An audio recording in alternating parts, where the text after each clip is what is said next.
Hello everyone, गुरु ज्ञानम it's all about home science में आप सभी का स्वागत है।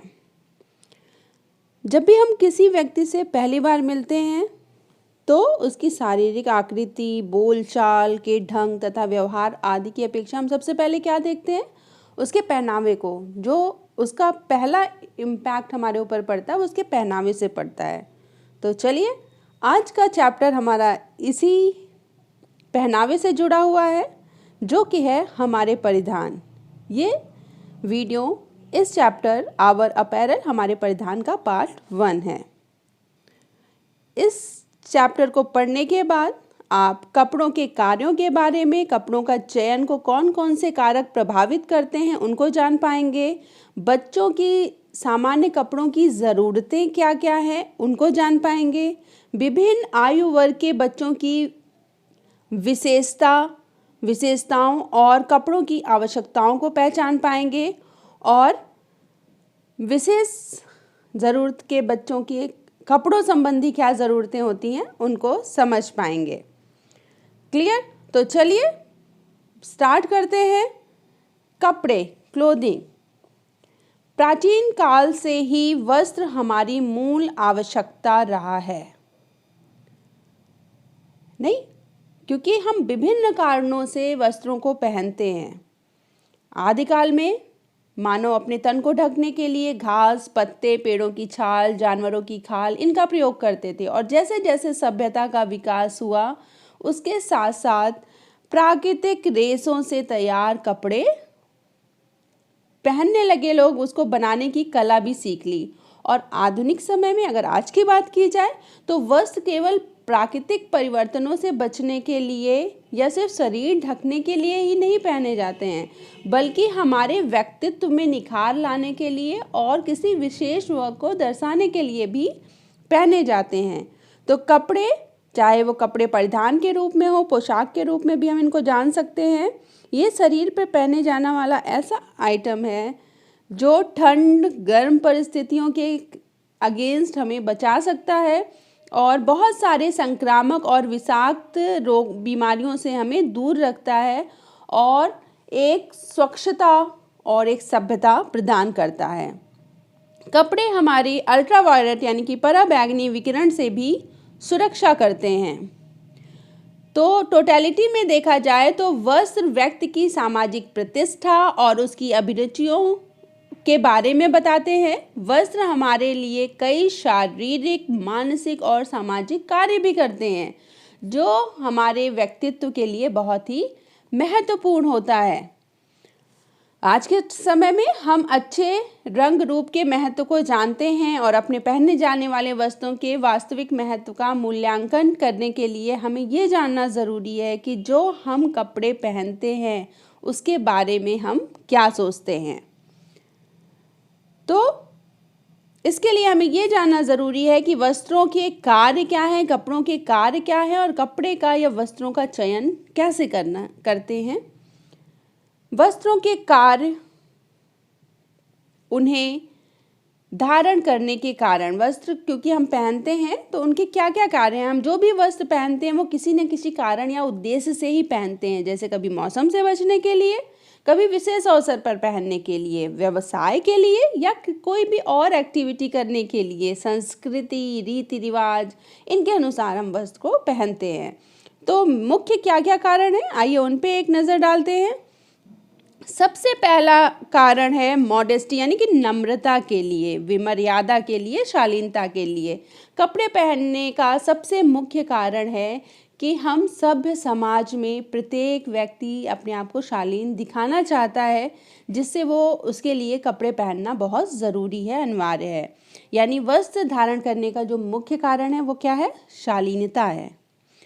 हम सब ने कई बार छोटे बच्चों को देख लिया होगा। आप क्या कई बार होता है आपके छोटे भाई बहन है, आप जब छोटे थे तो बिना कपड़ों के इधर उधर घूम सकते थे, पर ऐसा करते हुए उस समय उन्हें कोई झिझक महसूस नहीं होती। लेकिन जैसे जैसे बच्चा बड़ा होता है वो अपने आप को कवर करना शुरू कर देता है, ढकना शुरू कर देता है और हर व्यक्ति की मर्यादा संबंधी धारणाएं उसके समाज द्वारा बनाई जाती हैं। हर समाज की अपनी मर्यादा होती है, उस हिसाब से उस समाज के बच्चे वस्त्र पहनते हैं।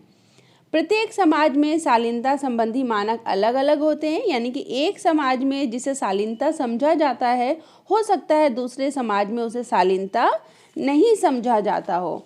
जैसे कि कई समुदायों में महिलाओं का सिर ना ढकना अमर्यादित माना जाता है, जबकि कई ऐसे समुदाय हैं जहाँ पर मोजे पहनना, सॉक्स पहनना बहुत ज़रूरी है और अपने टांगों को ना ढकना वो अश्लीलता माना जाता है। जैसे रसिया के लोग हैं, उनको सॉक्स पहनना बहुत ज़रूरी है, वो सर ढकना उनके यहाँ मर्यादा नहीं माना जाता है, बल्कि सॉक्स पहनना माना जाता है। दूसरा है प्रोटेक्शन, सुरक्षा और हिफाजत के लिए कपड़े पहनने का मुख्य कारण ये भी है कि हम पर्यावरण से अपनी सुरक्षा के लिए कपड़े पहनते हैं।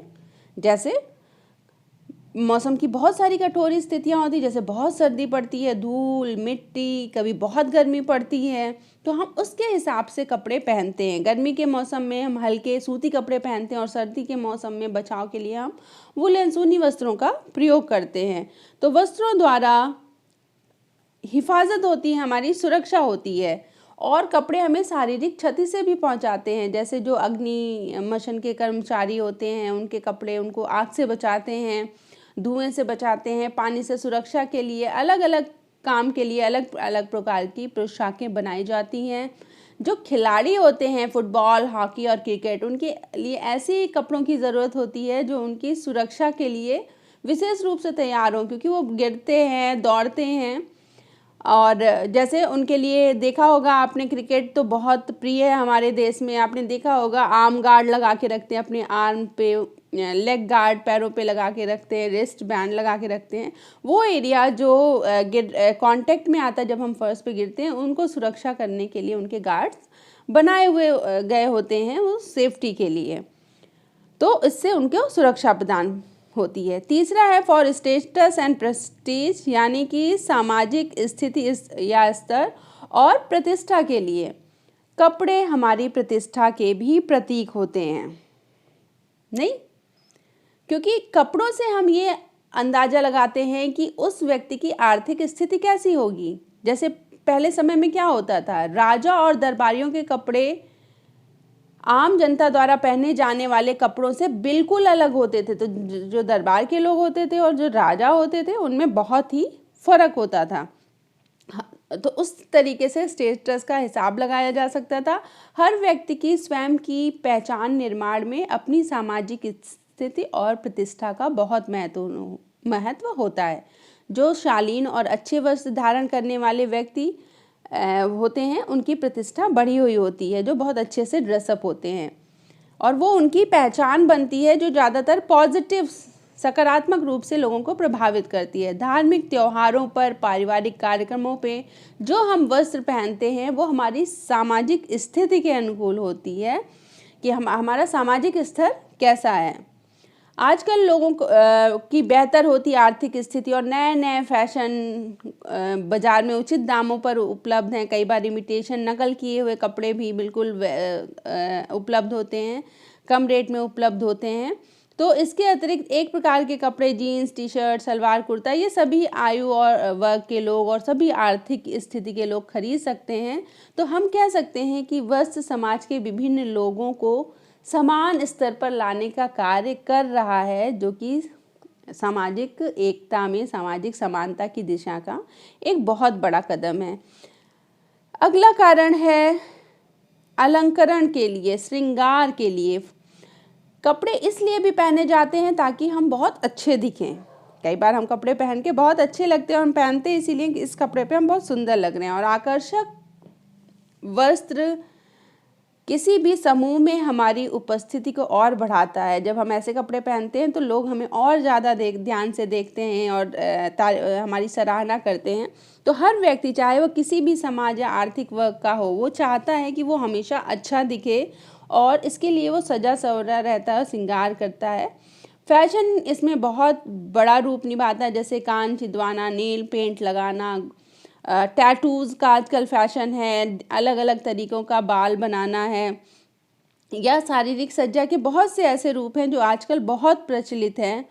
और विशेष प्रकार के श्रृंगार की कामना समाज द्वारा भी निर्धारित होती है। जैसे आजकल कई समाजों में पुरुष के लिए कान छिदवाना अनिवार्य होता है और बाज़ार में हर बहुत तरीके के कपड़े उपलब्ध हैं और अधिकांश का उपयोग हम पहनने के लिए करते हैं। कपड़ों की विशेषताओं का उनके विभिन्न प्रकार के उपयोगों और देखभाल संबंधी आवश्यकताओं का सीधा संबंध होता है। तो वस्त्र हमें सजाने का भी कार्य करते हैं।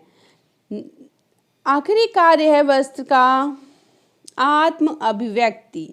हम अपनी आत्म की अभिव्यक्ति करते हैं। पहनावे से हमारी आत्म अभिव्यक्ति होती है। वस्त्रों से हमें अच्छा अनुभव होता है। जिन वस्त्रों से वे हमारे भावों के बारे में बताते हैं, हमारे इमोशंस के बारे में बताते हैं।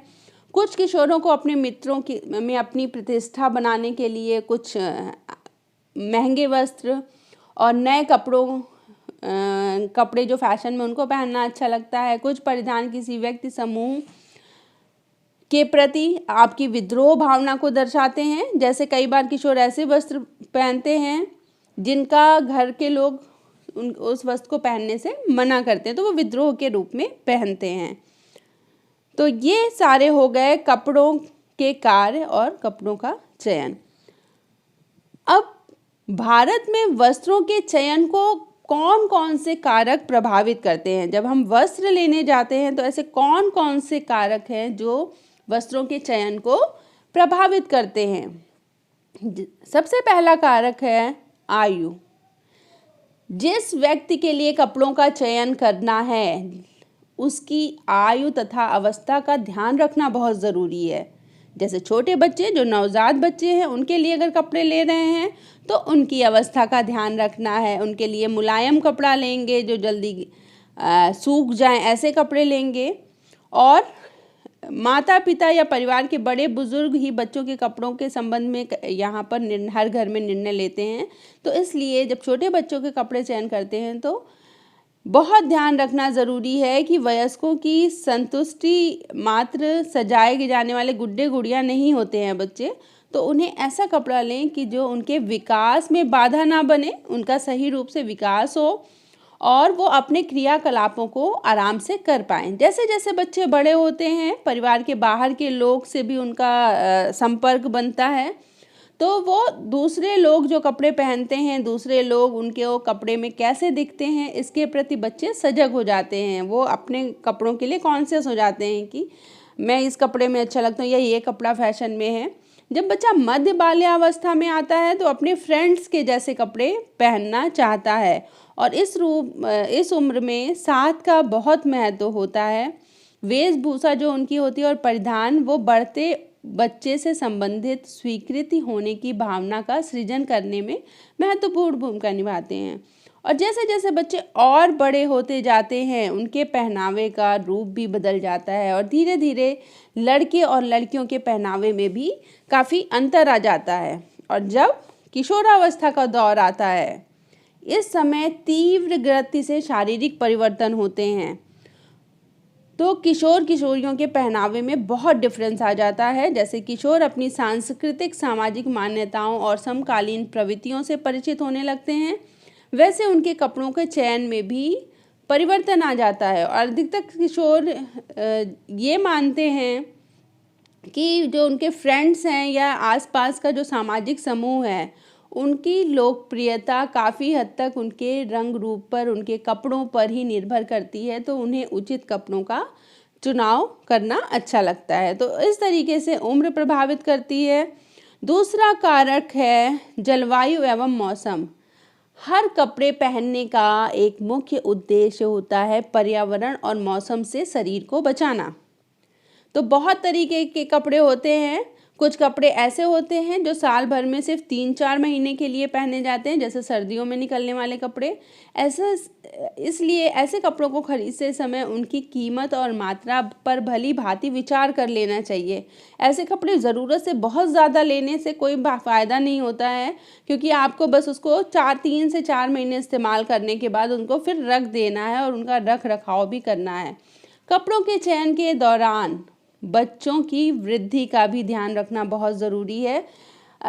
ऐसा ना हो कि इस मौसम में आपने कपड़ा लिया है, अभी जैसे सपोज सर्दियां चल रही हैं तो सर्दियों के लिए कोई कपड़ा लिया, अब वो 7-8 महीने बाद बच्चे की उम्र बढ़ जाएगी जो कपड़ा अभी लिया है वो कम से कम ऐसा लो कि अगले साल पे बच्चा पहन पाए। तो ये बहुत ध्यान रखना ज़रूरी है कि ऐसे कपड़े लो जो बच्चे कम से कम अगले सीज़न तक, अगले मौसम तक उसको पहन सके। अवसर, बहुत ध्यान रखना ज़रूरी होता है कि हम किस अवसर के लिए कपड़ा ले रहे हैं, वो पहना कब जाना है, दिन के समय पहना जाना है या रात के समय पहना जाना है। अगर अवसर के अनुरूप नहीं पहना गया या जो कोई प्रोग्राम है, कुछ भी है, कोई त्यौहार है, उसकी वैसा कपड़ा नहीं लिया गया तो हम हंसी मजाक के पात्र होते हैं। जैसे अगर योगा करने के दौरान आप योगा करने गए हो और आपने कोई पार्टी वियर ड्रेस पहन ली है तो आप बिल्कुल अलग दिखोगे और लोग हंसेंगे और आप अपना योगा नहीं कर पाओगे। इसलिए इस बात का बहुत ध्यान रखना ज़रूरी है कि कपड़े कब पहनने और कहाँ पहनने। तो जब भी लो तो ये ध्यान रख के लो कि इसको कब पहनना है मुझे और कहाँ पहनना है। ऐसे आंख बंद करके हम कपड़े नहीं खरीद सकते हैं। और हर समाज में विभिन्न प्रकार के अवसरों के अनुरूप पहने जाने वाले वस्त्रों संबंधी कुछ नियम और परंपराएं होती हैं। जैसे स्कूल का एक डेफिनेट यूनिफॉर्म होता है। इसके अतिरिक्त स्कूल में विद्यार्थियों द्वारा कुछ आभूषण पहनने पर सख्त मनाही होती है। यदि यूनिफॉर्म पहनना अनिवार्य नहीं होता तो स्कूल में तो क्या होता, हर बच्चे में कंपटीशन होता और जो कम इकोनॉमिक ग्रुप का बच्चा होता, लोअर इकोनॉमिक ग्रुप का बच्चा, वो इन्फीरियॉरिटी फील करता, उसको अच्छा नहीं लगता, उसे लगता है कि मेरे पास अच्छे महंगे कपड़े नहीं हैं, तो वो पढ़ता कम। इसीलिए स्कूल के लिए यूनिफॉर्म बना दिया गया कि सब बच्चे एक समान हैं, ऑल आर यूनिफॉर्म, सभी एक जैसे हैं। इसके अलावा सामाजिक समारोह या पार्टी के लिए कपड़ा ले रहे हैं तो उस हिसाब से पहने। रात को पहनना है तो कैसे हो, दिन में पहनना है तो कैसे हो, इसका ध्यान रखकर ही कपड़ों का चुनाव करना चाहिए।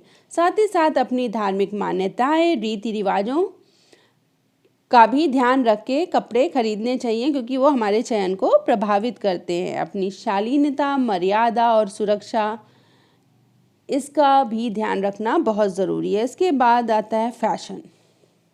फैशन का मतलब उस विशिष्ट शैली से है जो एक समय के दौरान समान आयु वर्ग के लोग में काफ़ी प्रचलित होता है। और फैशन हमें जो पता चलता है वो कहाँ से पता चलता है, टीवी और एंटरटेनमेंट के बढ़ते हुए प्रभाव से ही पता चलता है। हम टीवी देख के, सीरियल्स देख के, मूवीज़ देख के फ़ैशन को समझ पाते हैं कि अच्छा ये कलर फैशन में है, ये वाला स्टाइल फैशन में, कभी पटियाला आ जाता है, कभी प्लाजो आ जाता है, कभी ट्राउज़र आ जाता है, कभी अम्ब्रेला स्कर्ट्स आ जाती है, कभी अनारकली सूट है। तो हमें टीवी में देखकर ही पता चलता है। और अक्सर फैशन महत्वपूर्ण व्यक्तियों से, जैसे नेताओं, फिल्मी सितारों, खिलाड़ियों, इनसे ही हम प्रेरित होते हैं।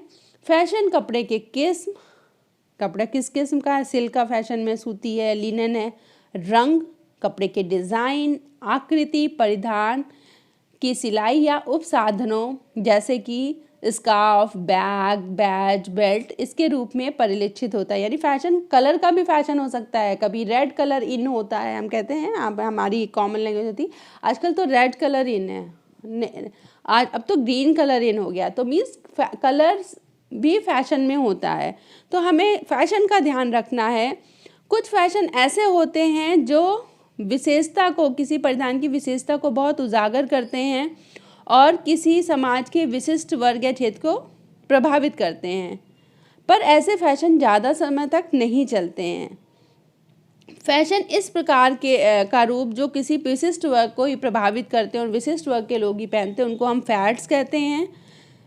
कपड़े चुनाव में फैशन का ध्यान तो रखना ज़रूरी है, लेकिन फैशन में भी ये ध्यान रखें कि क्या वो फैशन हमारे बॉडी टाइप पर, हमारे स्थिति में, हम जिस पर्पज़ के लिए पहने वो सूट कर रहा है या नहीं। अगर ऐसा नहीं है तो हमें उस तरीके के वस्त्र नहीं लेने चाहिए। फिर है आमदनी। व्यक्ति की आर्थिक स्थिति भी कपड़ों के चयन को बहुत प्रभावित करती है। आर्थिक स्थिति का प्रभाव सिर्फ खरीदारी पर ही नहीं होता है, बल्कि उद्देश्य के लिए कपड़ा कितना टिकाऊ है ये ध्यान रखना ज़रूरी है। उसका देखभाल और रख रखाव भी कैसे होना है। ज़रूरी नहीं कोई कपड़ा बहुत महंगा लो वही आर्थिक स्थिति को प्रभावित करता है। कपड़ा बहुत महंगा नहीं है, लेकिन उसको बार बार आप हैंड वॉश नहीं कर सकते, ड्राई क्लीन कराना है, तो टोटलिटी में वो कपड़ा बाद में आपको महंगा पड़ेगा। तो अपनी आर्थिक स्थिति का ध्यान रखकर ही कपड़ा खरीदा जाए। तो कपड़े के चयन को आमदनी भी, हमारी इनकम भी प्रभावित करती है। इसी कारण शायद स्कूल के बच्चों के लिए यूनिफॉर्म निर्धारित होती है, जिससे छात्रों के बीच सामाजिक और आर्थिक अंतरों को कम किया जा सके। तो ये तो रहा कि कपड़ों के चयन को कौन कौन से कारक प्रभावित करते हैं। अब आइए जानते हैं कि बच्चों की वस्त्र संबंधी मूल्य आवश्यकताओं को कैसे समझ सकते हैं। यानी कि जब बच्चों के लिए कपड़े का चुनाव करेंगे, क्योंकि बच्चे जैसे जैसे बड़े होते हैं वो हम उम्र, मित्र या वयस्कों जैसे कपड़े पहनना चाहते हैं। बच्चों के कपड़े उनकी विभिन्न प्रकार की गतिविधियों के अनुकूल होने चाहिए। तो बच्चों की शैशव अवस्था से किशोरावस्था तक वस्त्र संबंधी जो आवश्यकताएं हैं वो क्या क्या हैं, उनकी ज़रूरतें क्या क्या हैं। सबसे पहली ज़रूरत होती है आराम और सुविधा की। बच्चों के कपड़े आरामदायक होने चाहिए, सुविधाजनक होने चाहिए, जिससे वो आराम से लोट-पोट, क्योंकि छोटे बच्चे लोट-पोट करते हैं, घुटनों के बल चलते हैं, पालथी मार के बैठते हैं, कभी ऊपर चढ़ते, नीचे चढ़ते, भागते दौड़ते रहते हैं, तो उनको वो करने में कोई समस्या ना आए। बच्चों को बहुत टाइट कपड़े नहीं पहनाने चाहिए, क्योंकि तंग फिटिंग कपड़ों से उनके एक्टिविटी में बाधा पड़ती है और ब्लड सर्कुलेशन, जो उनका रक्त का प्रवाह है, उसमें भी रुकावट आती है। कपड़ों में इलास्टिसिटी भी, इलास्टिक अगर लगी हो तो वो ज़्यादा कसी हुई नहीं होनी चाहिए, अन्यथा बच्चों को दर्द होगा। हल्के कपड़ों का चयन करें, जैसे एक्रेलिक या नायलॉन के धागे से बने हों, क्योंकि बच्चे भारी कपड़ों को नहीं संभाल पाएंगे। बच्चे शारीरिक रूप से बहुत एक्टिव होते हैं, क्रियाशील होते हैं, इसलिए उन्हें अपनी आरामदायक शारीरिक क्रियाओं के लिए कपड़ों को पर्याप्त ढीला होना ज़रूरी है। पर्याप्त ढीला का मतलब ये नहीं है कि बहुत ज़्यादा ढीला हो और बहुत कसा हो। पर्याप्त ढीला का मतलब है कि जितने में उनके बॉडी के मूवमेंट्स आसानी से हो सके। गला पर्याप्त चौड़ाई वाला होना चाहिए। बहुत खींच के बच्चों के गले में कपड़ा नहीं डालना चाहिए, सर पे प्रभाव पड़ता है। सिरों पर बैंड लगी आस्तीन आरामदायक नहीं है, क्योंकि ये मुक्त रूप से शरीर को हिलाने डुलाने में अड़चन डालती है। तो सिर वाले एरिया में बैंड नहीं लगा होना चाहिए। बच्चों के कपड़े मुलायम होने चाहिए, पसीना सोखने वाले होने चाहिए। कोमल त्वचा के लिए जो कुछ कपड़े उपयुक्त हैं उनके हिसाब से, जैसे मलमल की फ्रॉक लड़कियों के लिए जिसमें कॉलर हो, और छोटे लड़कों के लिए अधिक मार लगी कमीजें कभी भी आरामदायक नहीं होती। छोटी लड़कियों के लिए फ्रॉक में महीन मलमल कॉलर वाले कपड़े बच्चों के लिए उतने आरामदायक नहीं होते हैं। बहुत ढीले कपड़े भी आरामदायक नहीं है। रैगलिन आस्तीन फिट आस्तीन की तुलना में अधिक आरामदायक होती है और बच्चों की शारीरिक वृद्धि के लिए उपयुक्त होती है। इसके बाद सुरक्षा का ध्यान रखना है। जब भी बच्चों के लिए कपड़े को देखें, यानी कि बच्चों की बुनियादी आवश्यकता क्या है कपड़ों के लिए, और सुरक्षित हो कपड़ा। बहुत ढीले कपड़े आरामदायक नहीं है, सुरक्षित नहीं है, और रसोई घर में काम करते समय आग पकड़ लेते हैं। लटके हुए कपड़े, ये भी साइकिल में फंस सकते हैं। तो बच्चों को झालर लगा हो, दुपट्टे हो बच्चों के कपड़ों के साथ, तो वो भी मुश्किल करते हैं, क्योंकि बच्चे अचानक ही यहाँ वहाँ दौड़ लगा लेते हैं। इसलिए चटकीले कलर के कपड़े थोड़े होने चाहिए, जिससे दूर से आता कोई भी वाहन उन्हें आसानी से देख सके। जहाँ तक संभव हो 1 से 1.5 साल तक के बच्चों के वस्त्रों में ढीले बटन और झालर नहीं होनी चाहिए, क्योंकि इस आयु के बच्चे हर चीज़ को मुंह में डालते हैं। इसके बाद वृद्धि की गुंजाइश होनी बहुत ज़रूरी है कपड़ों में। यानी कि बच्चे बहुत जल्दी बढ़ते हैं, तो थोड़ी सी उसमें बढ़ने की गुंजाइश होनी चाहिए। ऐसे वस्त्रों को प्राथमिकता दी जानी चाहिए जो तंग ना हो और लंबाई बढ़ाने का प्रावधान हो। ऐसे कपड़े चुनें जो सिकुड़ते नहीं हों। पैंटों के निचले किनारे पर अतिरिक्त कपड़ा लगा होना चाहिए, क्योंकि बच्चे की लंबाई अगर अचानक से बढ़ जाती है तो उसे बढ़ाया जा सके। स्कर्ट में को छोटा या बड़ा करने वाली पट्टियाँ लगी होनी चाहिए। रैगलिन आस्तीन सेट इन आसान आस्तीनों की तुलना में बेहतर होती है। आपको ध्यान रखना है हमेशा कि रैगलिन आस्तीन वाले कपड़े लेने हैं। कंधे पर प्लेट और चुन्नटे होने से शारीरिक चौड़ाई बढ़ने पर कपड़ा ढीला करने की गुंजाइश होती है। इसके अलावा फैब्रिक का ध्यान रखना है कि फैब्रिक कैसा है, कपड़ा कैसा है, वस्त्र कैसा है। बच्चों के लिए ऐसा कपड़ा उपयुक्त होता है जो मुलायम हो, अच्छी तरह बुना हुआ हो, जिसको आसानी से देखभाल की जा सके और पहनने पर त्वचा को आराम दें, जो सिकुड़ते नहीं हों और जल्दी गंदे नहीं होते हों। बच्चों को ऐसे वस्त्र नहीं लेने चाहिए जिसे बार बार ड्राई क्लीन करना पड़े। बच्चों के लिए प्रिंटेड कपड़े, मोटे सूती बुनावट वाले कपड़े बहुत अच्छे होते हैं, क्योंकि उनमें कम सिलवटें पड़ती हैं और वे गंदे भी कम होते हैं। बच्चों के लिए सूती वस्त्र सबसे उपयुक्त होते हैं, क्योंकि यह धोने में आसान होते हैं। ऊनी कपड़े पहनाते समय क्या ध्यान रखना है कि ऊन मुलायम हो। कई बार ऊन में बहुत रेसे निकले होते हैं, तो बच्चों के लिए सुटेबल नहीं होते हैं। पॉलिएस्टर, नायलॉन और एक्रेलिक के बने कपड़े भी बच्चों के लिए उपयुक्त होते हैं, क्योंकि उसे आसानी से पहना और उतारा जा सकता है, उन्हें आसानी से देखभाल भी की जा सकती है। शुद्ध पॉलिएस्टर की तुलना में सूती और पॉलिएस्टर का मिश्रण का इस्तेमाल करने से वो पसीना भी सोखता है और आसानी से साफ भी हो सकता है। इसके बाद सेल्फ हेल्प वाले कपड़े होने चाहिए, यानी बच्चों में स्वयं सहायता या आत्मनिर्भरता है। कपड़ों के संदर्भ में स्वयं सहायता का मतलब है बच्चे द्वारा स्वयं ही कपड़े पहने और उतारे जा सकें। तो कपड़े बच्चों के ऐसे होने चाहिए कि उसे खुद वो आसानी से पहन सके। इसके लिए खुला भाग बच्चों के कपड़ों में स्वयं सहायता में मदद करता है। जैसे वेलक्रो लगा हो, फ्रंट ओपन हो, तो बच्चा कपड़े को आसानी से पहन पाएगा, उतार सकेगा। चिटपिट वाली बटन लगी हो तो बच्चा आसानी से उसे खोल और बंद कर सकेगा। परिधान के अगले और पिछले हिस्से में कोई ऐसी पहचान होनी चाहिए कि बच्चा उसे आसानी से अंतर करके पहन पाए। जैसे मैंने अभी बताया कि छोटे चिट बटन होने चाहिए, हुक कमर पर या गले पर, बो टाई अगर ऐसा कुछ है, धागों से लूप्स बना के बच्चों के परिधान अगर ऐसे हों जो बो टाई हो, लूप्स बने हो, लूप से बंद करने वाली बटन हो, तो ऐसे कपड़े पहनने में बच्चों को बाधा आती है। उसके बाद दिखावट, कपड़ों का अपीयरेंस बहुत ज़रूरी है। हर बच्चा का एक विचार होता है कपड़ों को लेके, उसकी खुद की पसंद और नापसंद होती है। तो बच्चों को स्वतंत्रता मिलनी चाहिए अपने कपड़े चुनाव करने में। छोटी उम्र से ही कपड़ों का चयन करके उनमें भावी जीवन के दौरान उपयुक्त कपड़े चुनने की क्षमता देनी चाहिए। तो घर से बाहर जाने वाले बच्चों के परिधानों के रंग थोड़े चटक चमकीले होने चाहिए, जिससे खेल के मैदान में या गली में आसानी से उनको पहचाना जा सके। बच्चों के प्रिंट में लाइनें इस प्रकार होनी चाहिए कि वो वांछनीय विशेषताओं को उजागर करें और अवांछनीय को छुपा सकें। कपड़ों के प्रिंट का डिज़ाइन भी बच्चों की छोटी लंबाई के अनुरूप होना चाहिए। बहुत बड़े प्रिंट के कपड़े बच्चों पर अच्छे नहीं लगेंगे। छोटे चेक, हल्के फुल्के, छोटे सुंदर प्रिंट बच्चों के लिए बहुत अच्छे होते हैं। बड़े डिज़ाइन वैसे देखने में बहुत अच्छे लगते हैं, लेकिन इससे बच्चे का अपना व्यक्तित्व छुप जाता है।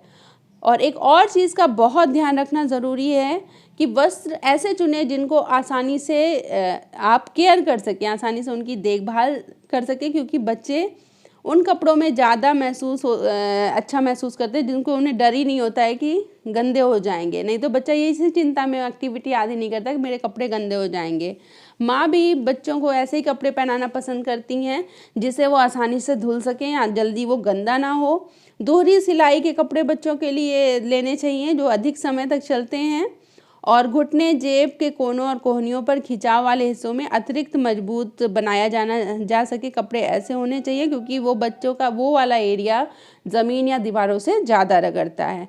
तो आसानी से जिन वस्त्रों की देखभाल की जा सके उन वस्त्रों का भी चयन बच्चों के लिए करना चाहिए। तो आज के लिए बस इतना ही। इसके पार्ट 2 में हम बाल्यावस्था, जीवन की विभिन्न अवस्थाओं में बच्चों की या बड़ों की परिधान संबंधी आवश्यकताएं क्या क्या होती हैं उनके बारे में जानेंगे। मैं उम्मीद करती हूँ कि आज जो आपने पढ़ा है कि वस्त्र का चयन कैसे करते हैं, कौन कौन सी चीज़ें प्रभावित करती हैं वस्त्रों के चयन पे, और अगर बच्चों के लिए वस्त्रों का चयन करते हैं तो किन बातों का ध्यान रखना चाहिए, ये आपको अच्छे से समझ में आ गया होगा। Thanks for watching Guru Gyanam. It's all about home science. Don't forget to subscribe my channel. And yes, if you like it, then press like button and share as much as you can. Thanks.